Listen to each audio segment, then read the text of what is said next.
Insiders, this week I have a special guest, Assaf from the YouTube Analytics team. Hi guys. Welcome to the show. Yeah, thanks for having me. You've been busy lately, huh? Yeah, it's good times. Why don't you tell the audience what you've been working on? Sure, so I'm a product manager on YouTube Analytics team, and we've been working on really exciting 3 new metrics we're going to launch soon. So we know creators want to know the size of their audience on YouTube and their reach on YouTube. So we're excited to launch impressions, impression click-through rate, and unique viewers. Whoa, that's big time. Yeah, that's big time. Yeah. So tell me a little bit more about impressions. We'll go through each of them. Like with impressions, it sounds like, what are they, for those who aren't familiar? Yeah. And what is a creator supposed to do with it? Right, so impression is the number of times your video thumbnail is displayed on YouTube. So essentially, every time a viewer sees your thumbnail, that's counted as an impression. Okay. Yeah. And so now that'll be in YouTube Analytics. So what? The exciting thing about impression is that it's really the first step to convert viewers into your audience. So today, when we don't have impressions, creators only see the number of views. So once a viewer actually went to consume their content. But really, we know that YouTube is putting your content out there, and creators want to know how many times viewers had the opportunity to click on the thumbnail. Okay, so let's say I'm in YouTube Analytics and I'm looking at the Creator Insider channel, and now I'm learning, this video got, I don't know, 20,000 impressions. Yeah. What do I do with that number? Right. So you look at the number, and first you realize that actually you had the potential to get 20,000 views at least from this video. And then you look at the actual number of views, and you can think, okay, why am I getting 1,000 views from this video when I actually reached 20,000? And then you can go into, for example, traffic sources and see where those impressions were displayed. So whether most people came from search, or they came from homepage, maybe YouTube recommended your video on the homepage.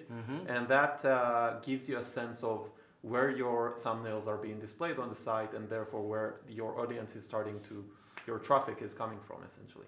Okay, so I'm guessing then, does this have a large implication for how we think about thumbnails? Yeah, exactly. So we're actually putting 2 new metrics that relate to impressions. One is the impression, and the other is impression click-through rate. So impression click-through rate is the portion of impressions that actually converted into views. And that is the thing you should think about when looking at impressions. You can appreciate the full potential size of your audience, but the impression click-through rate really tells you what portion converted into views, and therefore you can think about whether your impressions are your thumbnails, are they effective in converting viewers, and your titles as well. Okay, so if I were watching this video, part of me would say like, oh, well, that's why people are just going to have really kind of clickbaity thumbnails. Right. And doesn't this click-through rate number now almost encourage that kind of not awesome behavior? Yeah, so that's a really good point. So the key thing we want to communicate here is that creators shouldn't focus just on the impressions click-through rate, and this is why in the new watch time report we're putting it right next to average view duration, because creators really should think about both the click-through rate and the average view duration together. The click-through rate tells them how well their thumbnails and titles convert potential viewers into viewers, and the average view duration tells them how engaging their content is and whether viewers are delighted by the kind of content they're uploading. So creators should look at those 2 numbers together, and should also make sure that the average view duration is high and stays high. Now I remember this conversation reminds me of old Todd from the Search and Discovery team, who we had on the show a couple months ago. Yeah, it was a great video. Yeah, that's done well. That's when we got to bring him back. He's a ringer. So one of the things that people might be curious about, and I know you've talked to Todd about this as you've prepared this new metric, is if someone has a really high click-through rate but really short view duration, they're not likely to get a lot of promotion from YouTube. Is that fair? That's fair to say, and really we encourage creators to look at both impression click-through rate and the average view duration exactly for that reason. We eventually, all of us creators and YouTube, we want to delight viewers, and therefore we want to recommend videos that will both convert potential viewers into actual viewers, as well as keep those viewers delighted and watch our videos for a long time. Okay, so with this impression click-through rate, we talked about how just having a high one and having people not be happy with the video is not a successful path. Yeah. How do you know if it is, like, what is considered a high click-through rate percentage? Should I be happy with this number or not? How do I know if it's good? Right, so high doesn't necessarily mean good, in all circumstances. So you really should think about your content strategy and the behavior of your audience, and the way your audience is coming to consumer traffic. So for example, if you're a channel creating general how-to videos and tutorials, so that your traffic is very dependent on the title of your video and the topic of that video. So you're mostly dependent on audience coming from the YouTube search feature or traffic source.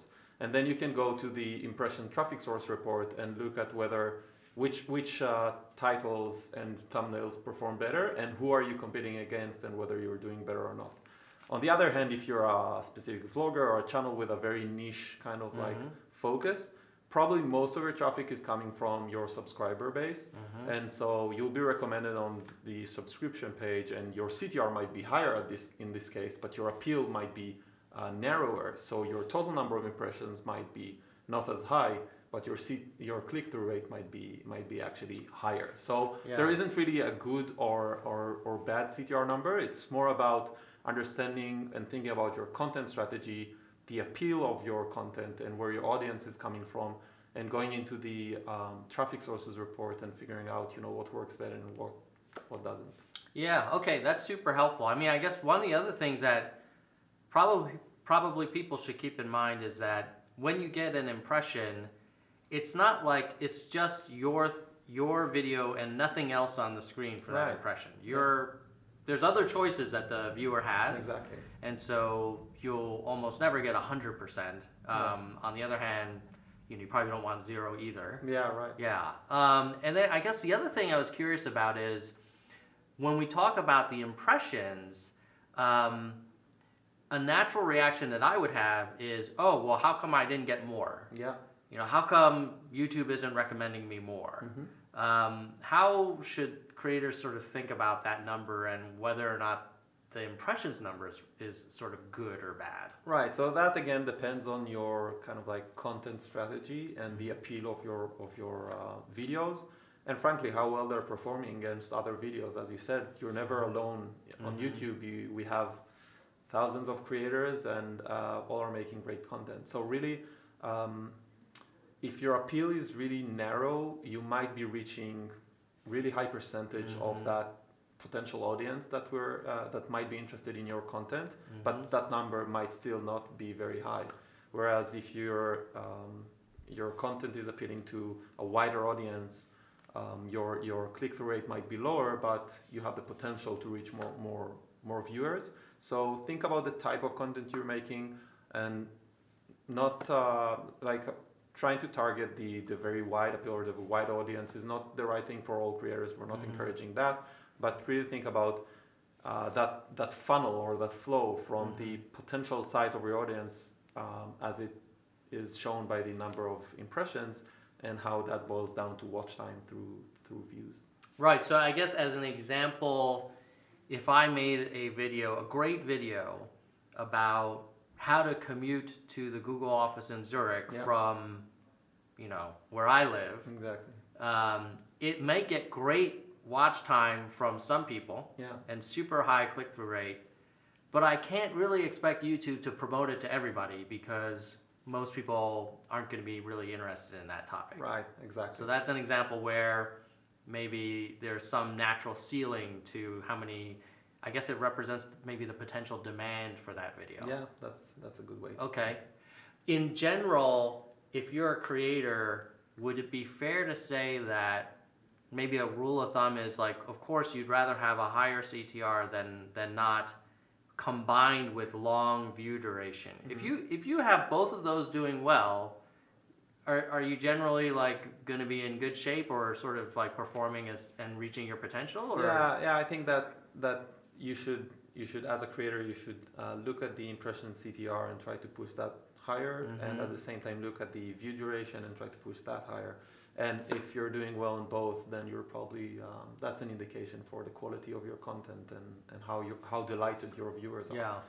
And one more thing that maybe we should add is that as your video is becoming more popular and our algorithms kind of like pick it up and want to recommend it to more potential viewers, because we think that your video will delight those viewers, you might see that impression click-through rate number going down, actually, because as you are being promoted more, we show that thumbnail to more viewers. Therefore, obviously, naturally, some of them will not click it. So if that number is going down, that doesn't necessarily mean that you're doing a bad job. I think the best advice we can give is compare two approaches to your thumbnails and titles, and compare different formats in your channel to understand what's working better than what. Yeah, no, that makes sense. Yeah, so like in the example with the commuting to Zurich video, if you started showing it in Austria and Italy, like I might be happy because I'm getting more impressions, but probably the CTR is the click-through rate would go down, Exactly. and as you kind of, so I guess maybe the rule of thumb could be you want to have a strong click-through rate, strong view duration, and then have the video ideally applied to as broad of an audience as you can, such that it's still valuable to that audience. Exactly, yeah. And we want to delight the viewers that we're targeting. All right, so there's also unique viewers, right? That's a new metric? What's really that all exciting. about? So we're actually estimating the size of your audience. So how many people, individual humans, actually watch your content. And you can get that for your channel overall and for each of your videos. Well, that's huge, because I get asked about that all the time. Yeah. And back in the day, we used to have a metric which was like estimated desktop cookies, something like that. Yeah, that wasn't great, and we deprecated that. We took that out of YouTube Analytics, and now we're introducing a metric that will actually estimate the size of your audience, the number of people, and not just the number of cookies. So it will account for instances where you go on YouTube and watch content from your desktop and then from your mobile, and we'll still count that as one single person. Oh, nice. So it's desktop and mobile. What will creators do with this number? Right. So if you look at the unique viewers for your channel overall, you can see the average number of views or videos each viewer watches on your channel in the time period that you're looking at. So let's say you're looking at the last 28 days and you have 10,000 views from 2,000 unique viewers. You know that on average, people watch 5 videos on your channel, which is a useful information that can inform your content strategy decisions, etc. Another use case might be to compare the number of your unique viewers to number of subscribers, and then you can identify if you have an opportunity to convert more viewers into subscribers if the number of unique viewers is larger than the number of subscribers. Another great use case which I love is looking at the number of unique viewers just before you upload a video. Then once you upload a new video and publish it, you can see if you tapped into a new audience by looking at the number of unique viewers right after this publication. So interesting. Yeah, and then you could compare different videos to see which ones attracted the most sort of new audience. Right, exactly.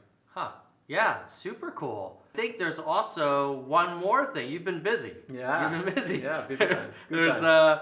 There's one more thing that you've been working on that's going to be available in the studio beta. Yeah, right. What's that? So in our new studio beta, we're also launching a new kind of report, which is, we call it the funnel report, which is essentially a visualization that ties together those 3 core metrics, which is impressions, views, and watch time. And it shows you how well you're converting in a visual way the potential size of your audience into watch time. So we'll have at the top the number of impressions or all the opportunities for viewers to watch your videos, and that goes down to views and then watch time. That's awesome. Yeah, so I guess it'll help them see the big picture and see how they're all kind of connected. Exactly. I guess maybe that's one of the themes is like you really can't take one of these metrics in isolation and just sort of focusing on it. Awesome. All right, now I'm going to play a game with you. Yeah. So let's make believe that we're in the studio beta. Right. Link below if you would like to learn more about studio beta. And I'm looking at my funnel report, and it has like very few impressions, but super high click-through rate and super long view duration. Mm-hmm. So my first reaction is like, YouTube's not promoting me enough. Right. How would you think about that? So we need to again think about the appeal of your content, and especially for new creators, we know that we kind of like want to see traction on the channel before we and gather additional signals before we can promote you more. So that one might be one cause for why you're seeing slow impressions. Another might be that a lot of your views are actually coming from external sources, for example, and where in external sources, in external sources, by the way, we're not logging impressions. So if your views are coming from third-party channels, or if they're coming from embedded players, for example, we're currently not logging impressions on those websites. So you're getting a lot of views, but those are not impressed on YouTube. So you might see cases where this is happening. Don't be discouraged. As long as you're delighting your viewers, that means that you're doing a good job, and keep on uploading content. Okay, how about this one? Lots of impressions, low CTR, high average view duration. Right. So that might be a case where you published a video, the algorithm thinks that you have a wider appeal than you actually do have, or it might be a case that your thumbnails are not performing very well. So if it's the former, where you have a wide appeal, you kind of like have a high click-through rate, and the algorithm will start promoting you more, and then you'll see, so putting your thumbnail in front of viewers that might be less interested, and then you'll start seeing the click-through rate drop. So that might be one explanation. The other might be that that your title or your thumbnail are not performing very well. So the ones that do click actually enjoy the video, but most people don't click the thumbnail or title. So that means you might want to try to kind of like experiment with different titles and different thumbnails. Okay, last one. What if you get high impressions, high click-through rate, high average duration? Okay, that means you're doing a good job. Just keep on doing what you're doing. That's YouTube Nirvana right there, baby. I don't think Creator Insider will get there, but we'll try. Okay. Well, I just want to thank you, Assaf. It's been super interesting. So you've got impressions, click-through rate, unique viewers, funnel report in Creator Studio beta. Yeah. And one last thing I'll ask you is our subscribers are amazing. They're super helpful with feedback. They always keep it real. Yeah. What questions would you have for them? Because we're a culture of continuous improvement. What are things that you're curious about that you could get help from the Creator Insider community on? Right. So let us know how you're using those new metrics, if they're helpful at all, and if you discovered anything new or learned anything new about your audience and your reach on YouTube using those new metrics. And we would love to hear feedback. And if they want new metrics beyond unique viewers, impressions, and click-through rate, you would be one of the people that would help make definitely let me know, because that's because you just delivered 3. You need more work, right? Yeah, exactly. Okay. Well, keep it real, everybody. Hope it was helpful, and we'll see you next time. Thanks a lot. All right.